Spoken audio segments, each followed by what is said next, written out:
They say betrayal doesn't always come with a knife. Sometimes it comes in the form of a message, plain text, no punctuation, no apology. I remember the moment like it was etched in slow motion across my life, scorching itself into memory. My name is Ethan. I'm 38. I work in IT project management. Steady job, good benefits, not flashy, not glamorous, but it's honest. I've never been the kind of man to chase chaos or drama. I preferred quiet routines, Sunday brunches, paying bills on time. I thought love was built on those small, unremarkable things. I was married to Olivia for 6 years. We met in college. She studied graphic design. I thought she was out of my league from the start. Sharp wit, stunning eyes, this magnetic kind of presence that made rooms feel smaller when she walked in. She made me laugh, made me feel seen.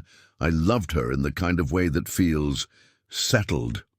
Not in a dull way, no. In the way where you breathe easier, like your bones finally found their home.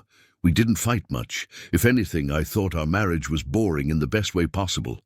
We had our rhythms. She'd hum while she made coffee. I'd leave. Sticky notes with dumb jokes in her lunch bag. It was those little rituals that tricked me into thinking things were fine. When she said she needed a break, I didn't hear what she was really saying. "It's just a girl's trip," she told me one night over dinner. "Jen, Kelsey, and I are thinking of going up to Napa.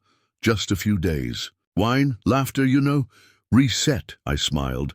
Told her she deserved it. I even offered to book her an extra spa day as a surprise.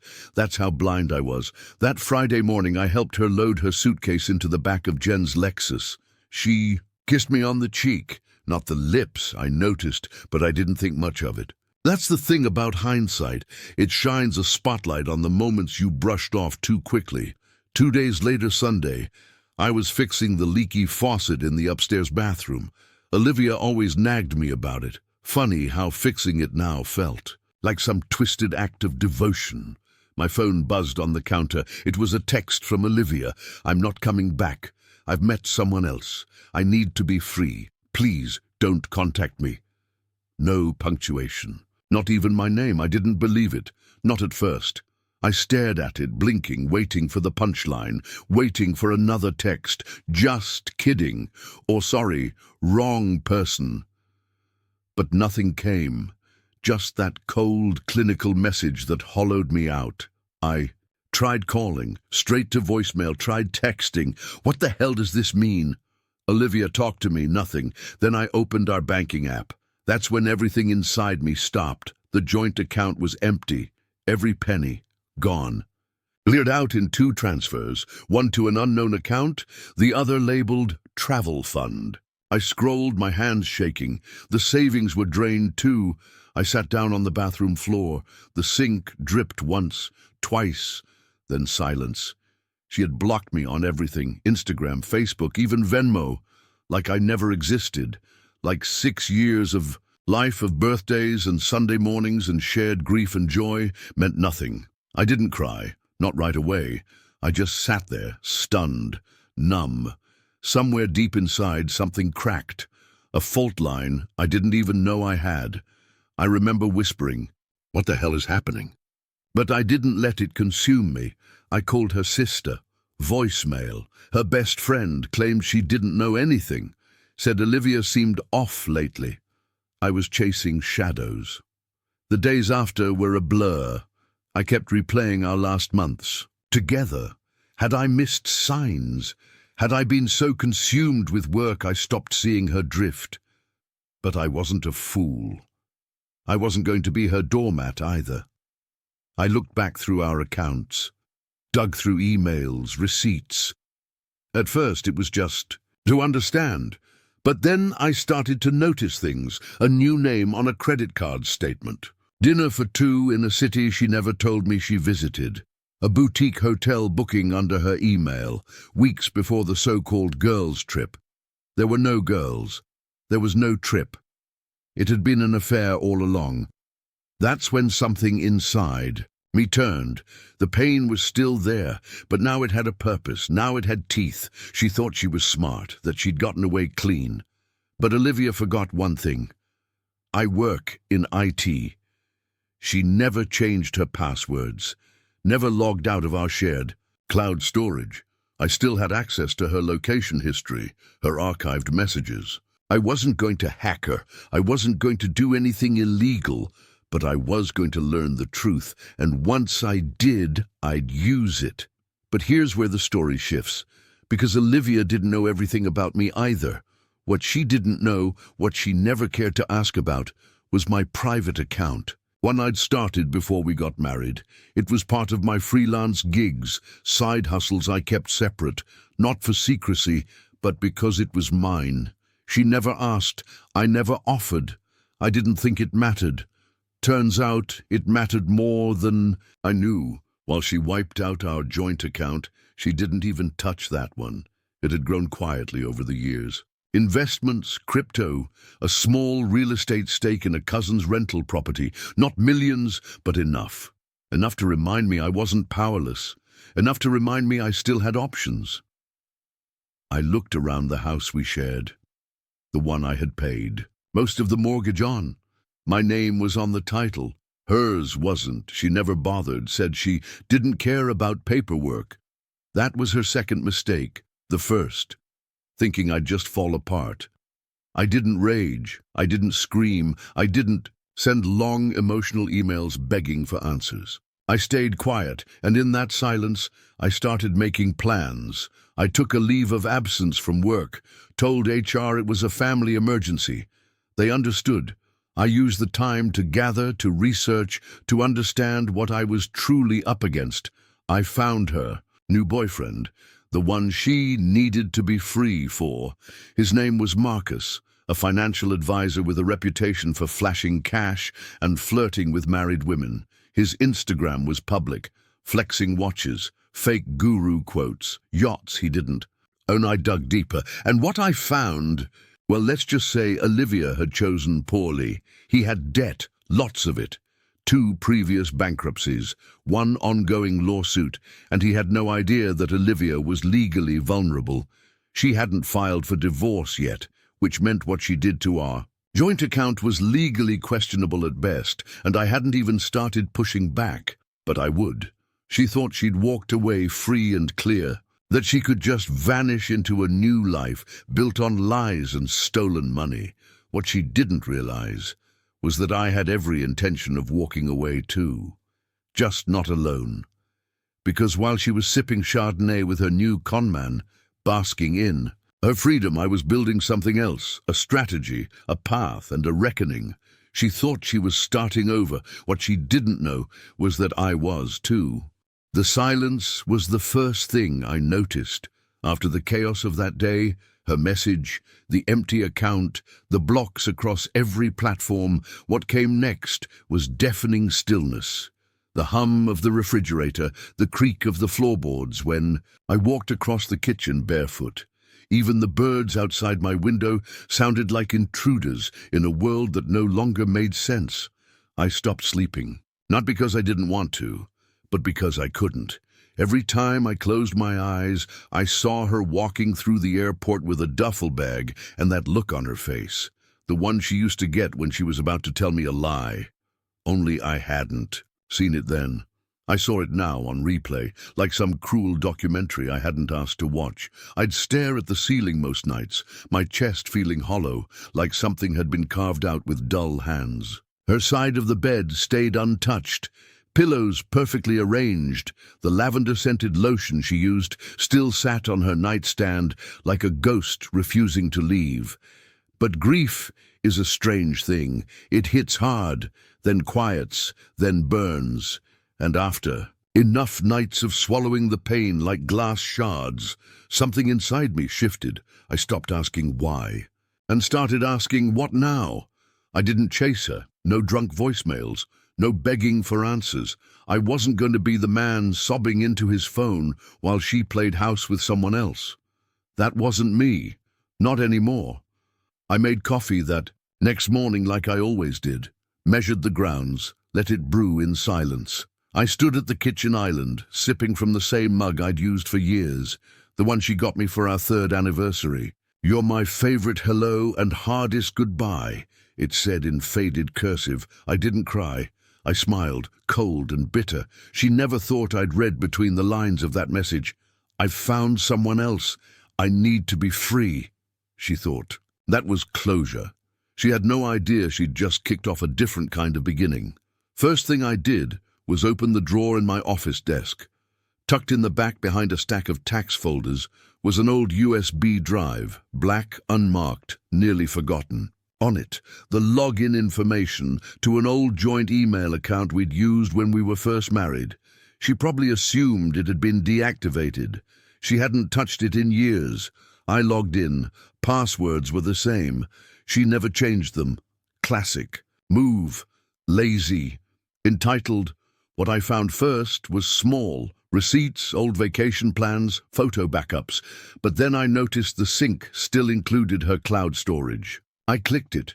My heart thumped once, then twice. Photos, screenshots, voice notes, a copy of her new boyfriend's driver's license, and a string of messages between her and a friend, maybe someone from the girls' trip, talking about how relieved she was to be gone, how I'd never see it coming, how he was too boring, too predictable, too soft, too soft. I stared at that line for a long time. She had no idea about the private account. Years ago, during a market boom, I took a portion of my freelance, contracting income, and stashed it in an investment portfolio under my name alone. She knew nothing about it. I told myself it was for emergencies. Maybe deep down, I always knew love needed a parachute. The account had grown, quietly, steadily. Enough to breathe, enough to move, enough to play this game without her realizing I wasn't broke. I was just watching. I met with a lawyer that week, quietly, discreetly. Divorce was inevitable now, but this wasn't about paperwork. It was about leverage. I handed over everything I'd gathered. The cloud screenshots, the message, the account withdrawal history, the exact date and time of her message. Proof that she'd drained the account while on vacation with another man, not after announcing she was leaving. That mattered. The lawyer raised an eyebrow. "She left and took the money." "All of it," I said. "Joint account, without discussion, without warning." He nodded. "That's marital theft, especially if it was done under deception. We can work with this." And just like that, I wasn't a victim anymore. I was a strategist. The more I dug, the more I found. Turns out her phone was still synced to an old iPad we kept in the guest room. She'd logged in once years ago to play music at a party, never logged out. It still received notifications, texts, location pings. She didn't think I'd check. Or maybe she forgot. I watched from that old screen as she booked restaurants in Cancun, as she sent pictures of herself in a red bikini to a man saved as Jay Smiley, as she joked about my boring sandwiches and predictable hugs. I watched when she used our stolen money to pay for hotel upgrades, spa treatments, and something called a romantic ocean cabana dinner. That one stung more than the others. I'd once saved 3 months to surprise her with a trip to the Keys. She'd said she didn't care much for the ocean. Apparently that was a lie, too. The next move was quiet, but satisfying. One of the joint credit cards was still technically under my name as the primary account holder. She must have forgotten that, too. I called the bank and reported the card lost. It was frozen within the hour.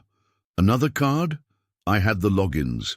Changed the password. Watched as she tried to use it to pay for a boutique purchase. Declined.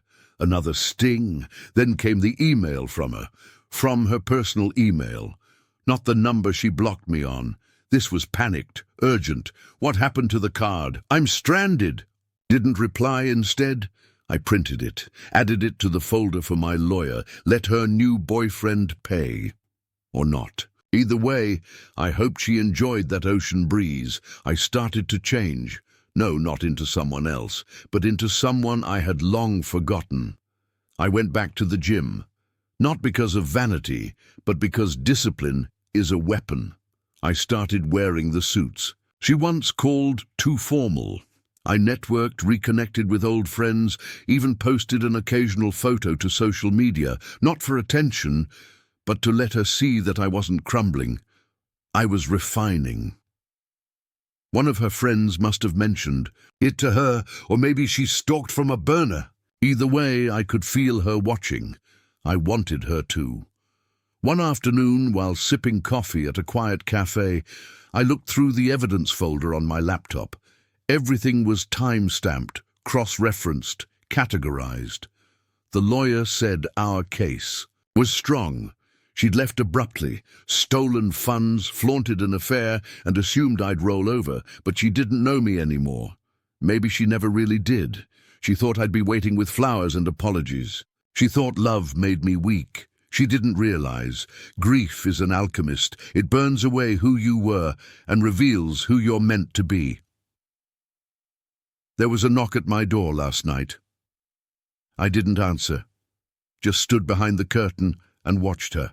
On the porch, she looked different, slightly disheveled, less glowing than her Instagram photos showed. She held her phone in one hand, a suitcase in the other. I watched for a while, then walked away. She knocked again, then left. I never opened the door. She'd made hers very clear. She thought I'd be sitting here broken, waiting, pleading. She never realized I've only just begun. There's a certain silence that settles in just before the storm you orchestrated finally hits, a stillness. And in that stillness, I sat, hands clasped, heart steady, as I watched the first cracks spread through the fantasy she built for herself. It started with her card declining at a boutique in Cabo. I know, because the notification hit my phone before it hit her lips. Declined, insufficient funds. Her confusion was instant. Panic came right after. The same joint account she had emptied weeks ago, frozen, locked down. With legal documentation filed under asset protection, any attempt to access it now only deepens her liability. She didn't realize that in her haste to rob me blind, she left fingerprints everywhere. Then came the second blow. Her shiny new credit card, one she opened in both our names without my knowledge, was cancelled. Fraudulent activity, I reported. And it wasn't hard to prove, considering she used it to rent a beachfront villa with another man. I could have let that slide, but I didn't. I didn't need to shout. I didn't need to chase. I let the system do the talking, and it's louder than rage ever could be. She wanted freedom. She wanted reinvention, a new life funded by my hard-earned savings. But she forgot that I don't play dead. I play patient, and now every swipe of her card is a reminder that I'm not where she left me. Text messages started flooding my phone. Not apologies, not explanations, just confusion disguised as entitlement. What happened to the money? Did you do something to the account? Can we just talk? No, we cannot. She'd left her digital footprints on everything. Cloud sync devices, shared calendars, old photo backups. She wasn't careful because she didn't think I'd fight back. That mistake is costing her more than she ever imagined. His name was Jason, or at least that's what she saved him as. I'd seen him in 2 photos, one on a yacht, the other in a hotel lobby with my wife clinging to his arm like a lifeline. What she told him, I pieced together through their chats. She said I was bitter, controlling, lazy, a failed man she had to escape from. And maybe Jason believed her, until the USB arrived. It contained screenshots of her texts to me, bragging about her trip, banking receipts showing the drained account, timestamps proving she was already planning her exit weeks before she told him she was finally done with me. It wasn't angry. It wasn't threatening, just the truth, perfectly curated and delivered anonymously. I never heard from Jason, but I saw the aftermath. The photos of them disappeared from her social media. Her story updates, once smug and sunlit, went dark. Friends of hers, ones who once unfollowed me in silent solidarity, began trickling back. Some even messaged to say they were sorry, that they didn't know. Of course they didn't. She was always good at painting a version of events that made her the victim, but now her canvas was soaked, and the paint, truth, was bleeding through. I didn't just freeze the account. I filed for a financial restraining order. The court granted it fast once they saw the timeline. She took tens of thousands, fled the state, and cohabitated with someone new within the week. The judge called it suspicious. I called it inevitable. That order didn't just block her access. It opened the door for recovery. By framing her actions as dissipation of marital assets, my lawyer began the process of demanding restitution. She wasn't just losing what she stole.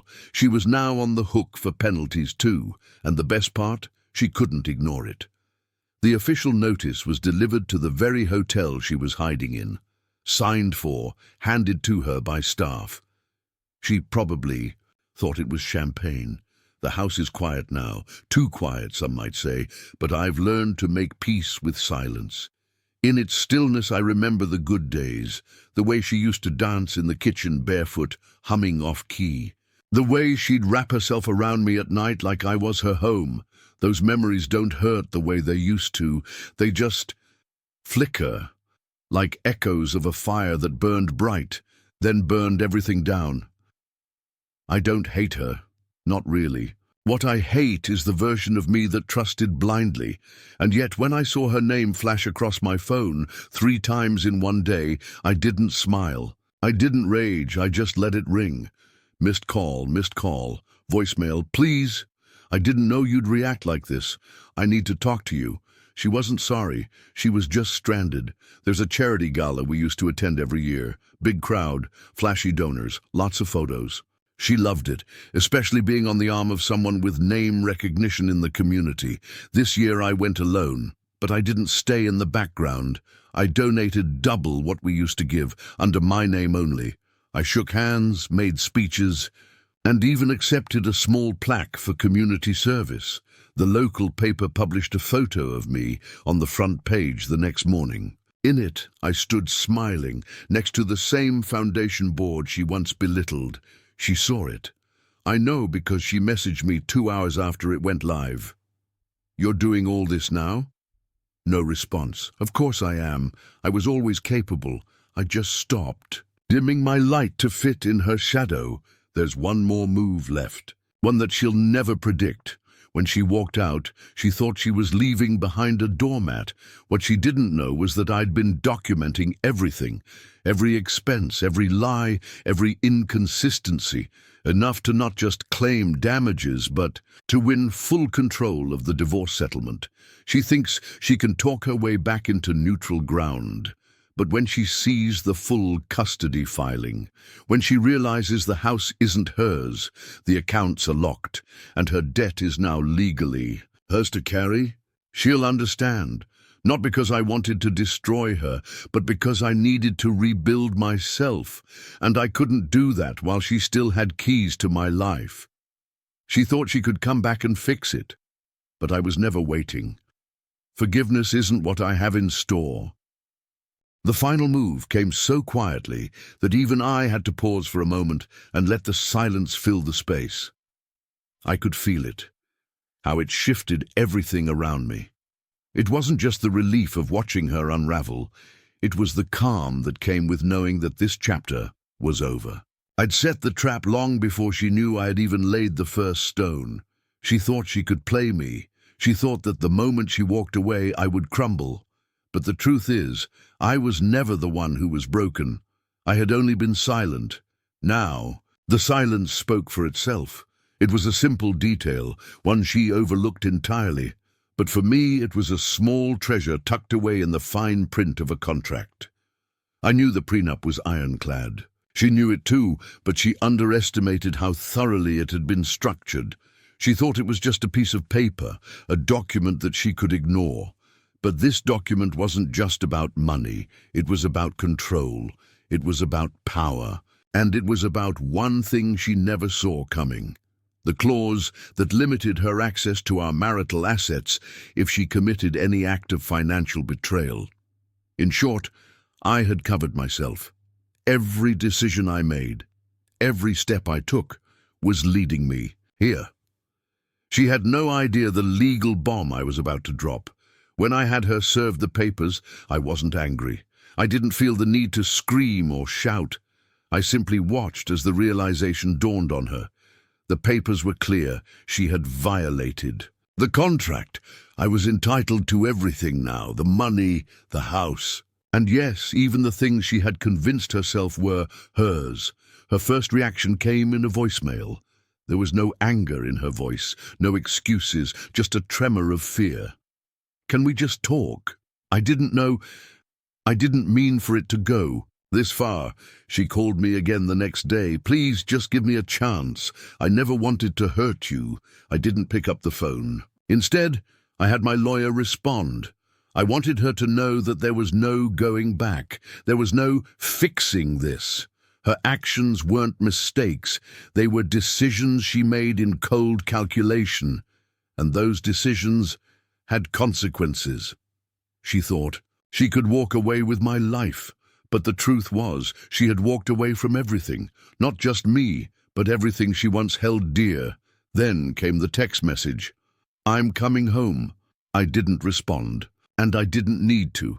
The door was closed. The moment she walked into the house, her eyes wide, searching for some kind of reconciliation, I didn't stand up to greet her.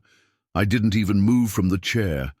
I just let her step into the room, let the silence settle between us. She looked so lost, so fragile, like she was searching for something that didn't exist anymore. "You're not even going to say anything?" she asked, her voice shaky. Her hands were clasped tightly in front of her as if she could hold herself together long enough to fix things. I waited. I let the words hang in the air for a long time before I spoke. "It's over." She opened her mouth, but I didn't need her to speak. I knew what she was going to say. I'd heard it all before in her messages, in the phone calls, in the way she'd begged for forgiveness. But this time, I wasn't interested in hearing her excuses. I was done with the apologies that came too late. "Don't try to fix this." "You can't," I said, my voice calm, firm and steady, her face contorted with disbelief. "What do you mean? I can't fix this?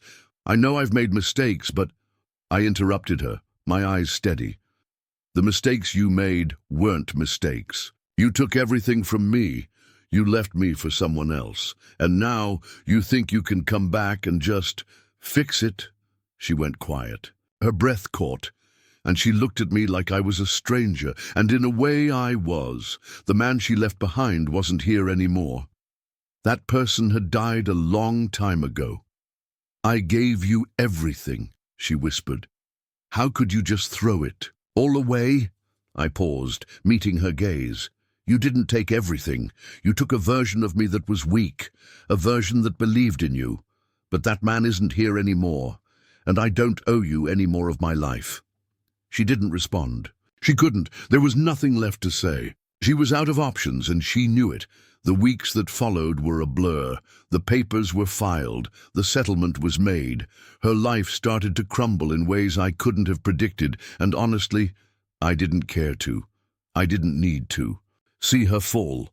I had already won, but I did hear from a few people who used to be her closest friends. They weren't asking about me. They weren't questioning the breakup. They were simply reaching out, disappointed in her choices, disappointed in how she had manipulated everyone around her. The same friends who had once praised her for her independence were now questioning how she had thrown away everything. And it wasn't just the money. It was the trust, the love, the years they had spent together in a friendship that was now shattered. She had no one left. Not me, not her family, not even the man she had left me for. And as I watched her life unravel in real time, I couldn't help but think about how it all played out, how her thirst for freedom, for control, led her to lose everything. There was a time when I thought losing her would be the end of me, when I thought I would never find peace, never find a way to breathe again. But I was wrong. The loss didn't break me. It refined me. I'm not the same man I was when she left. I've traveled, I've learned, I've built things, new projects, new ventures, new relationships, things that are real. And now when I look back, I'm thankful. Thankful for the pain that taught me to be stronger.